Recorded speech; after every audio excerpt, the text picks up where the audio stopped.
Hi guys, if Discord is stuck on gray screen in your Windows computer, here is the fix. Just right click on your start button and then click on run, and now type %app data %, click on OK. Now here you will find a Discord folder. Just delete that folder. If you're unable to delete this, do one thing.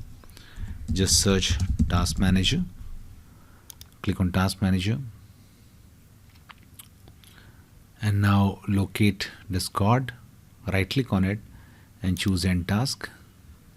Okay, so whatever be you're seeing it, when you will right click and end task for one or two Discord processes being seen here, now you can try again and it will get deleted without any issue. Now open Discord again and it will open without any issue. That's it guys. Please do like the video to support us, and thanks for watching The Geek.